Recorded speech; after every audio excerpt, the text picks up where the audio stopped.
The wind outside rustled the golden leaves of late October, and Margaret Holloway sat by the window of her once lively home, wrapped in a quilt she had sewn decades ago. The fabric had begun to fray at the edges, just like her spirit. The silence in the house wasn't peaceful anymore, it was heavy. Watching shadows crawl across the floorboards felt like watching time slip through her hands.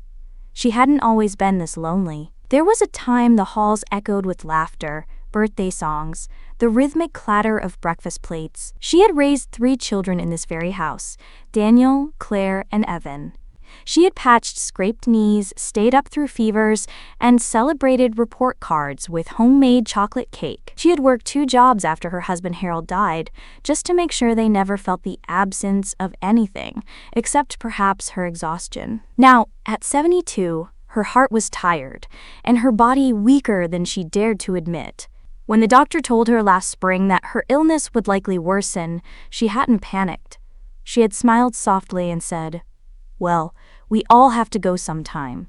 What shook her more than the diagnosis was her children's reaction, or lack of one. Daniel, the eldest, had called her once. In that clipped, no-nonsense tone he always used, he advised her to sell the house and move somewhere more manageable. He even sent a brochure for a senior facility, resort style, he'd said, as if luxury wallpaper could replace warmth. Claire hadn't returned her calls in months. She had begged for help with a business loan 2 years ago. Margaret had given it, of course, draining nearly half her savings to do so. Claire had promised to repay her within a year.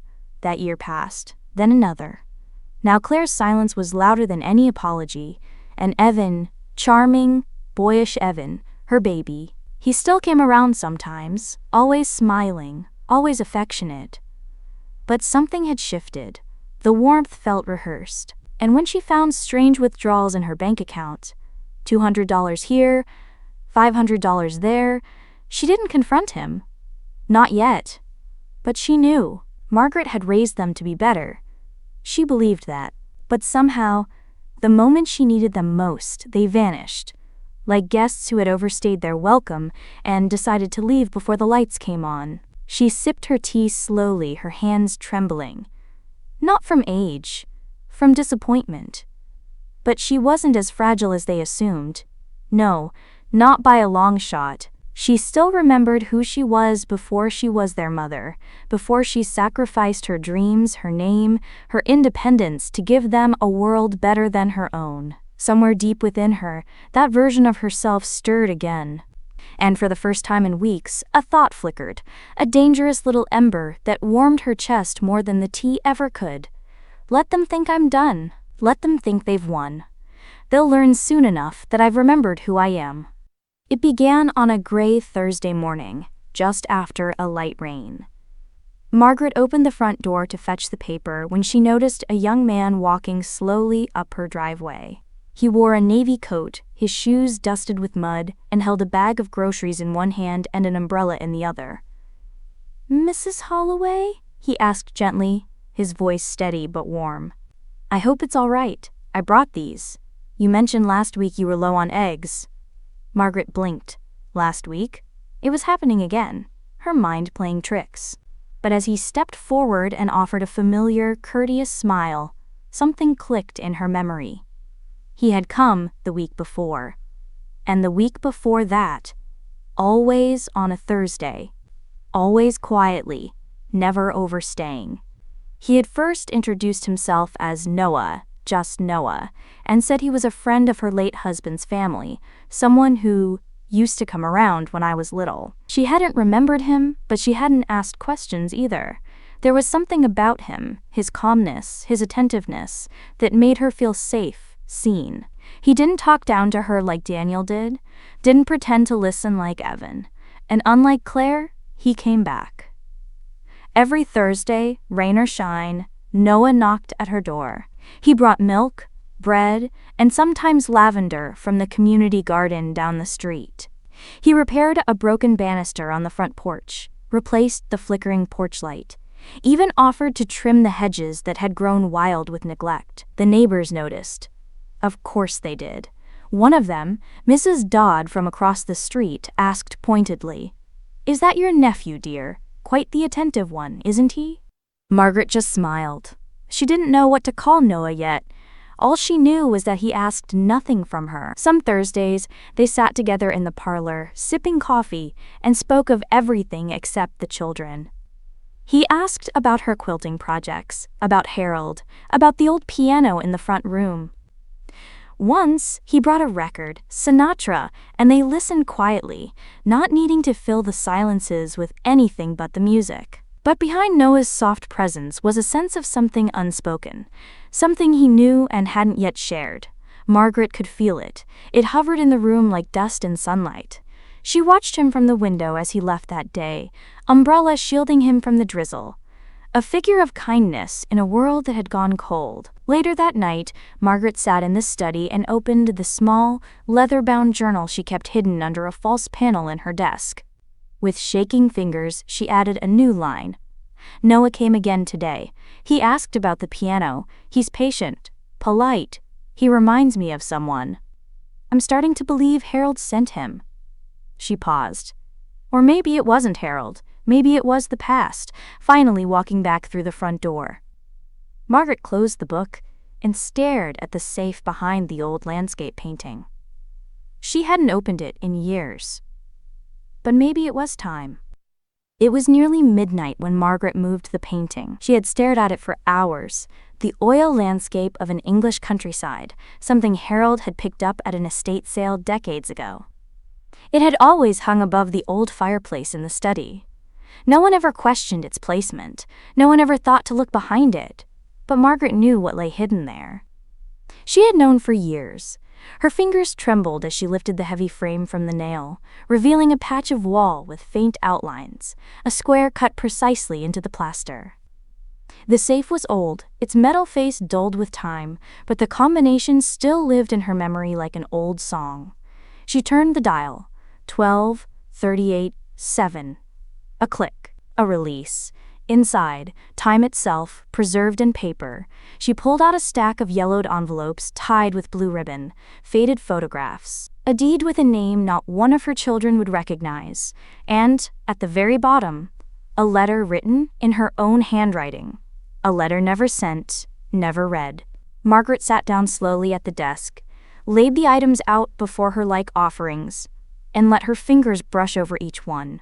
There was a photo, her, no more than 20, on the steps of a university building, laughing in the arms of a young man with olive skin and a crooked grin.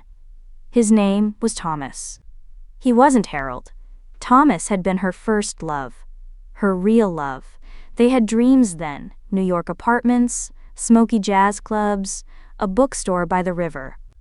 But when Margaret became pregnant, dreams crumbled under pressure. Her conservative parents, horrified by the idea of scandal, shipped her off to a, quote, summer program in Vermont. The child, their child, was born in secret and taken away before she ever held him. They told her it was best, that he would be adopted into a respectable family, that she would move on. And she did. She met Harold, she built a life, she raised a family. But the ache never left. Years later, after Harold's passing, she hired someone to find the boy, just to know he was alive. That's when she learned the name. Noah Bennett. The child who had grown up not far from here, unaware of who she was. It took months of quiet watching before she introduced herself. Not as a mother, just as a woman who remembered his family. But now she wondered how much longer she could keep pretending. Margaret turned her gaze to the deed. It was for the Holloway estate, but not in her name. It had been transferred, quietly, a year ago, to Noah. She had made the decision when the children began to vanish. Not all at once, but piece by piece. A missed birthday, an ignored voicemail, a hidden withdrawal. They hadn't just left her, they had unmade her, replacing memories of devotion with transactions and neglect. Blood, she realized, meant little without loyalty, so now she began to write her will. The real one. Not the polite, expected document her children assumed she would leave. This one would be different. This one would be honest. Every word she penned would be a mirror held up to their choices, and a door opened to someone who had never even asked to walk in. And as the grandfather clock chimed 1 in the morning, Margaret leaned back in her chair and whispered aloud to the empty room. "I may not have chosen how life began, but I'll choose how it ends." The house was still when Margaret died. It was a soft, quiet passing. No gasps, no theatrics. Just the sound of wind brushing against the windows, and the slow exhale of a woman who had loved too deeply and been forgotten too easily. She died in her sleep, a quilt tucked around her shoulders, the same one she used to wrap around her children when they had nightmares. It wasn't until the following afternoon that Mrs. Dodd from across the street noticed the untouched newspaper on the porch and called the police. They found Margaret serene, almost smiling, as if she'd already made peace with everything that had gone unsaid. Word traveled fast, but not to her children, at least not from anyone who mattered. They found out the way people like them often did, through convenience and logistics. Daniel got a call from the family attorney. Claire saw the obituary posted online. Evan heard through a mutual acquaintance who worked at the hospital. None of them had called her in weeks. Now they were scrambling for flights. 3 days later, they arrived, one by one, dressed in black, not grief. Daniel came first. Stoic, self-important, jaw clenched like stone. He walked through the house with clipped footsteps, already calculating property values, mortgage terms, tax implications. He paused in the front foyer, surveying the chandelier with a frown. "Needs updating," he muttered. Claire swept in an hour later, looking polished but pinched. She wore designer heels and carried a handbag worth more than Margaret's last car. She cried delicately, but mostly when people were watching. When she passed the mirror in the hallway, she adjusted her mascara. Evan came last. Sunglasses, cigarettes, and a hangover. He wandered the halls with a strange, uneasy energy, less mournful, more guilty. His eyes flicked over the framed photos, the trinkets on shelves, the faint perfume of his mother's favorite soap still lingering in the upstairs bathroom. They gathered in the parlor, just like they used to for Christmases long past, but now the air was stale, the tension as thick as velvet drapes. "What's the plan?" Daniel asked, already bored. "The lawyer's coming at noon," Claire replied, checking her phone. Evan said nothing, just lit a cigarette on the porch and stared at the azaleas she had once planted with him as a boy. None of them asked how she died. None of them asked if she had been in pain. When the lawyer, Mr. Hayworth, finally arrived, a gray-haired man with a slim briefcase and unreadable expression, he didn't offer condolences. He simply nodded, set the case on the coffee table, and clicked it open. "Before we begin," he said, unfolding a thick packet of papers, "you should know this won't go the way you think." The siblings exchanged wary glances. Daniel leaned forward. Claire crossed her arms. Evan smirked. Mr. Hayworth continued. "Your mother left behind a legally binding revised will. It was signed and notarized in full compliance with the law. I will now proceed with its contents." And as he read the first line, a chill slipped through the air like a draft from a forgotten attic. "To my children, Daniel, Claire, and Evan, I leave only what you've truly earned." There was a beat of silence. Daniel's brow twitched. Claire's mouth parted in confusion. Evan leaned in, suddenly alert. And then came the name none of them expected. "I leave the Holloway estate, my assets, my heirlooms, and all material possessions to Mr. Noah Bennett." Daniel stood up so fast the coffee table rattled. "Who the hell is Noah Bennett?" Claire blinked rapidly. "Is this a joke? A clerk? A scammer?"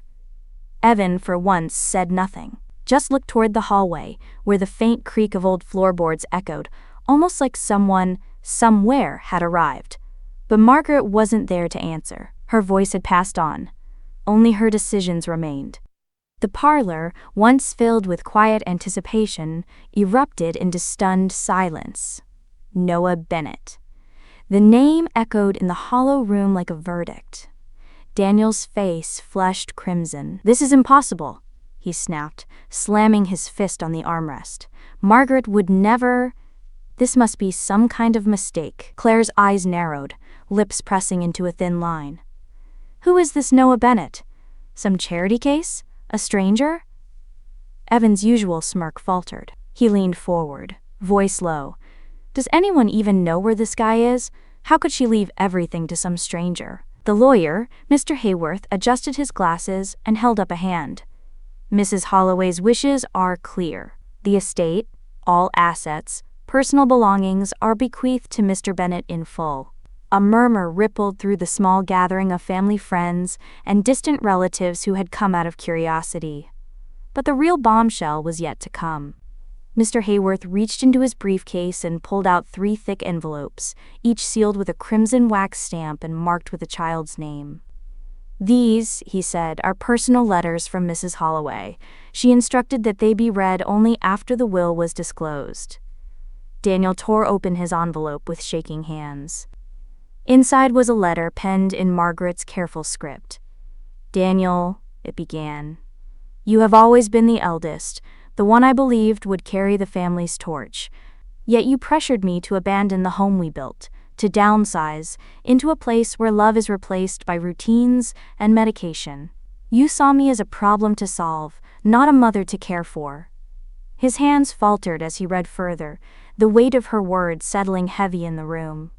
Claire's letter was next. Claire, Margaret wrote, you borrowed from me, promising to repay, but you vanished instead. Your silence was the loudest betrayal. I hoped for a daughter's love, but you chose convenience and comfort over honesty. Claire's eyes filled with tears, though whether from guilt or frustration was unclear. Evan's letter was last. Evan, the letter said, you were once my favorite, the bright spark in our family. But your charm masked a darker truth. The secret draining of my savings.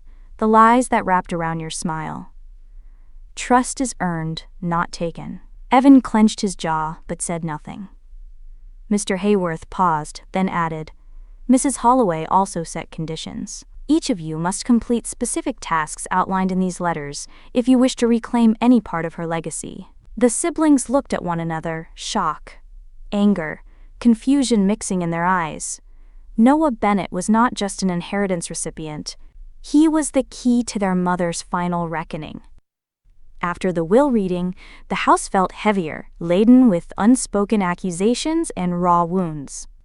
The siblings retreated to their separate corners, clutching the letters that now felt like both a curse and a challenge.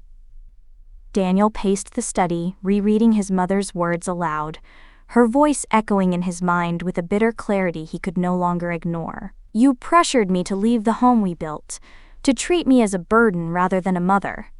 The accusation stung deeper than any slap. He had justified his insistence on the nursing home as practical and necessary. But now, hearing her pain so clearly, he felt exposed. Yet, beneath the guilt, a stubborn defensiveness burned. How could she say she knew? Had she been watching him all along? Claire sat in the sunroom, the letter heavy in her lap. You borrowed money and disappeared. Your silence was the loudest betrayal. The words cut through her carefully constructed facade. She had buried the truth behind excuses, financial trouble, a busy life, emotional exhaustion. But Margaret's letter stripped all that away, forcing Claire to confront the damage she'd done. She wondered, had her mother ever truly forgiven her? Evan, alone in the kitchen, ran a hand through his hair, the letter folded on the counter. Your charm masked a darker truth, the secret draining of my savings, the lies beneath your smile. He clenched his fists. Margaret had found out everything. Every withdrawal. Every lie. He realized her quiet strength wasn't weakness, but a fierce awareness that now boxed him in. But the letters weren't just confessions. They came with instructions. Each child had a task. Daniel's was to spend a full month caring for a stranger, someone in need, without complaint or expectation. Claire was ordered to repay every debt she owed, starting with the personal loans she'd hidden, but also to seek out those she'd wronged emotionally. Evan had to live on a minimal wage job, earning back every dollar stolen, and prove he could sustain himself honestly. The siblings' initial reactions ranged from disbelief to anger. This is impossible, Daniel growled. How can she expect us to do this? Claire's eyes narrowed. It's humiliation.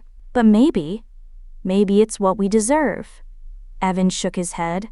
"She's playing games, trying to punish us." But beneath their resistance, a silent question lingered. Was this their chance? Could they redeem themselves? Or was the damage permanent? As they wrestled with their mother's final test, the truth was undeniable. Margaret had seen them clearly, loved them deeply, and was giving them one last, impossible chance to prove themselves worthy.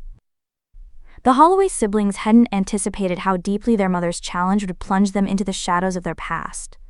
As Daniel reluctantly began his task, he stumbled upon a file tucked away in the attic, a bundle of faded documents and yellowed photographs that hadn't seen daylight in decades. Among them was a report from the night their father died. What Daniel read sent a cold shiver down his spine. The accident wasn't as straightforward as everyone believed. Reckless driving. A sudden, aggressive maneuver.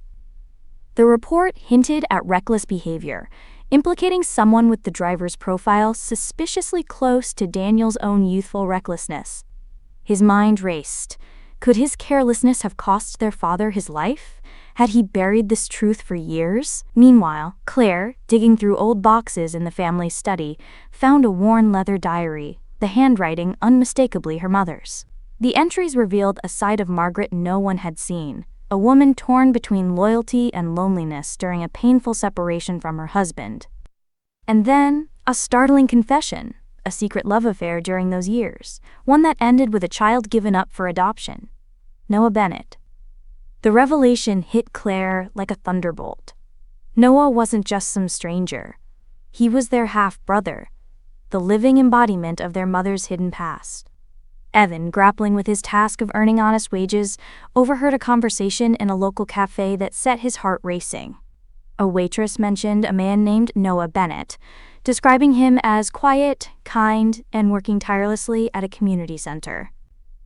Evan's curiosity grew, mixed with resentment and a strange, reluctant respect. Noah was the key not only to their inheritance but to unraveling the family's fractured history. As the siblings faced these truths, old alliances fractured, suspicions mounted, and the fragile threads holding them together began to snap. The past was no longer buried. It was alive, and it demanded reckoning. The tasks set by Margaret's final letters were more than chores. They were trials of character, mirrors held up to the deepest flaws each sibling desperately tried to hide. Daniel found himself caring for Eleanor, an elderly widow from the local community center. She was stubborn, cantankerous, and demanding the complete opposite of the efficiency Daniel was used to. At first, he resented every moment, seeing the task as a punishment. But as days turned into weeks, the walls around his pride began to crumble. The simple act of making tea, listening to Eleanor's stories, and helping her through her frailty stirred something long buried. A flicker of compassion. It was uncomfortable, humbling, and strangely freeing. Claire's journey was just as grueling. She tracked down old debts, facing people she had hurt, not just financially, but emotionally. There was Tom, the small business owner she'd left stranded. Julia, a former friend who'd lent her money in good faith. With each apology and repayment, Claire confronted her own cowardice. The hardest was admitting to herself how much she had feared failure, and how deeply that fear had damaged the mother she claimed to love. Evan's test forced him into a world he had long avoided. Living paycheck to paycheck, clocking in at a diner, he felt the sting of humility daily. The money he earned was hard-won, and each dollar repaid chipped away at the reckless confidence that had shielded him for years. The real challenge wasn't the physical labor, but facing the emptiness inside, recognizing the loneliness he had masked behind charm and lies. Yet, as each sibling wrestled with their task, resistance flared. Daniel caught himself snapping at Eleanor, Claire debated abandoning her repayments, and Evan was tempted to revert to old habits. The road to change was anything but straight. Noah Bennett watched from a distance, silent, steady, a reminder of what their mother valued most: loyalty, humility, and the courage to confront one's own truth. Margaret's tests were far from over, But for the first time in years, the Holloway children glimpsed the possibility of something beyond greed, a chance at redemption. The discovery of the hidden clause was like a thunderclap in an already stormy house. During a late-night session of poring over their mother's legal papers, Claire's fingers trembled as she unfolded a worn, yellow document tucked beneath the main will. It was a secret addendum, one that turned everything upside down. Only one of the Holloway siblings would inherit their mother's estate in full. But there was a catch. The final decision rested not with a lawyer or a judge, but with Noah Bennett himself. Noah, the outsider, the half-brother they barely knew, would judge whether any of them had truly changed, and if they had earned the right to share the legacy. The siblings gathered in the drawing room, tension so thick it could be cut with a knife. Daniel's eyes blazed with anger. "This is madness. How can one man decide our fate? He's not family. Not really." Claire's voice trembled but was laced with fierce determination. "Maybe it's what we need. A chance to prove we're better than the mistakes we made." Evan scoffed, but even he couldn't hide the flicker of uncertainty in his gaze.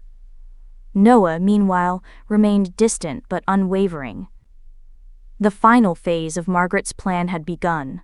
A grueling emotional showdown where old wounds were reopened, alliances tested, and secrets weaponized. Every conversation, every action would be scrutinized. The siblings found themselves trapped in a game far more complex than money, a battle for forgiveness, respect, and the chance to reclaim a mother's love they had all taken for granted. As they faced Noah's quiet judgment, the ultimate question loomed: had they truly changed, or was this the beginning of their final downfall? The room fell into a heavy silence as the screen flickered to life. Margaret's familiar face, softer and more vulnerable than anyone had seen, filled the room. Her eyes, steady and warm, held a depth of sorrow, hope, and unspoken love. "Hello, my children," she began, voice calm but filled with emotion. "If you're watching this, then I am no longer with you in the way you once knew me." She paused, as if gathering strength to say what mattered most. "I want you to know this was never about wealth or punishment. The estate, the letters, the tasks, they were my way of making you see yourselves through my eyes." Her gaze seemed to reach into each of their hearts. "I left everything to Noah because he is the only one who chose me freely, without obligation or expectation. He is your half-brother, a living reminder of love's complexities and the bonds that sometimes form in silence." Tears welled in Claire's eyes, Daniel's jaw tightened, Evan swallowed hard. Margaret continued, "I know you have all made mistakes. I saw your betrayals, but I also saw your potential for change. The final clause wasn't meant to divide you further, but to challenge you to grow, to forgive, and to heal." Her voice softened. "I leave you not just a legacy of money or property, but a choice. The choice to rebuild what was broken or to carry regret in your hearts forever." The screen dimmed, leaving an echo of her words lingering like a gentle breeze, both a blessing and a challenge. Noah stood quietly beside them, no longer a stranger, but a symbol of what family can be: flawed, fractured, but still capable of love. In that moment, the Holloway children faced a truth larger than inheritance, the chance to redefine their family or to let it fall apart forever.